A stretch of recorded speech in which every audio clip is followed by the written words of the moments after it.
አሁን አንድ ዝንብ ትመጣና ስታበቃ አፍንጫው አጠገብ ጉንጩ ላይ ሄደት ብላ ወደ አይኑ ሄደች።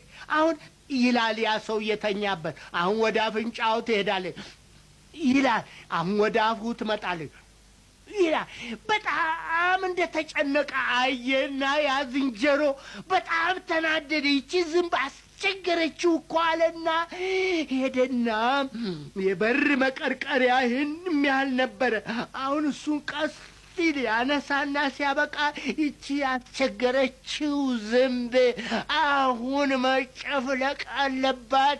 ጓደኛዬን ለምንድን ነው የምታሰቃየው አለና አንዲ ቢለው ሰርኑ ላይ ቢለው ልና ሰውየው ቅርት ይላል።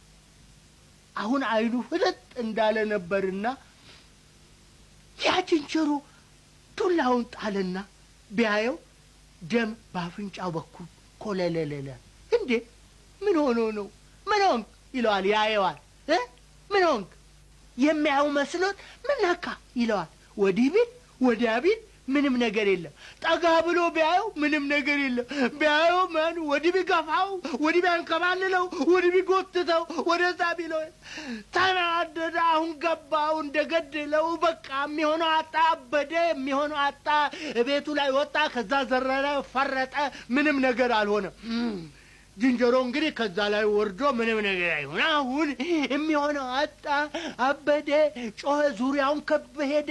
በኋላ ሲሮጥ ይሄድና አንድ ጫካ ቦታ አንድ ዛፍ በጣም ሩቅ ዛፍ ጫፉ ላይ ይወጣና ጫፉ ላይ ይቀመጥና ከዛ ውር ይልና ሲያበቃ ፍርጥ ብሎ ራሱን ገድሎ በዚህ አይነት ሞተ ይባላል። እና ልጆች አራዊቶችም ፍቅር አላቸው። ግን አራዊት አንድ ነገር አለ። በአእምሮ ውስጥ ማሰብ ስለማይችል ብዙ ጊዜ እርግጥ ይወዳል፣ አብሮት ያለውን ነገር ይወዳል፣ ወይ አሳዳጊውን ይወዳል። የበለጠ ነገር በበለጠ አስተሳሰብ ውስጥ ይገባና ይወደዋል፣ ፍቅር ያድርበታል። ግን ይጎዳል አይጎዳምን ስለማያቅ ብዙ ጊዜ አራዊቶች መጠንቀቅ ያስፈልጋል። ታዲያንን ልጆች እናንተም የዚህ አይነት ነገር እንዳይገጥማችሁ ውሻም ስታሳድጉ መጠንቀቅ አለ። ዝንጀሮም ሆነ ጦጣ በምታሳድጉበት ጊዜ መጠንቀቅ አለ። አራዊት የሆነ ወፍም እንኳን ስታሳድጉ መጠንቀቅ ይኖራል።